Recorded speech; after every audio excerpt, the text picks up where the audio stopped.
महत्त्वाचं आहे।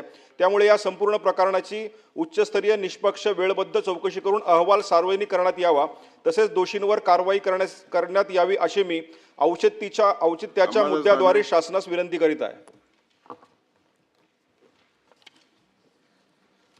सभापती महोदय,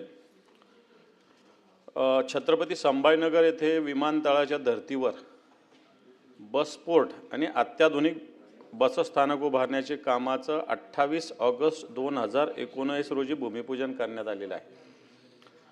बसपोर्टच्या कामाला महापालिकेने अद्यापही परवानगी दिलेली नाही।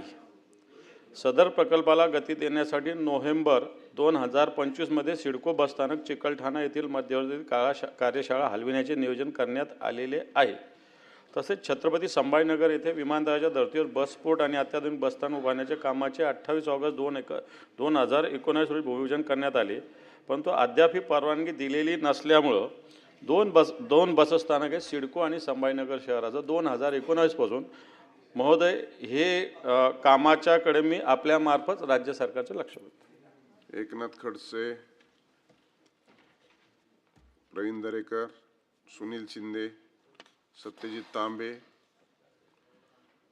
भाई जगताप, सतेज पाटील, धीरज लिंगाडे, औचित्य डबल कसं झालं?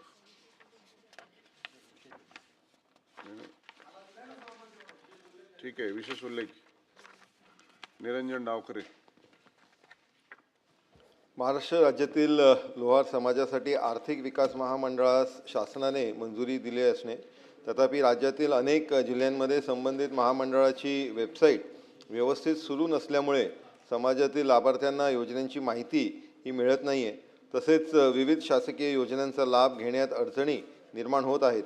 लोहार समाज हा पारंपरिक व्यवसायावर आधारित असून आर्थिकदृष्ट्या मागास घटकांपैकी एक असणे, शासनाने सर्व जिल्ह्यांमध्ये महामंडळाची वेबसाईट तात्काळ कार्यान्वित करावी, योजनांची प्रभावी अंमलबजावणी करून समाज बांधवांना लाभ मिळवून द्यावा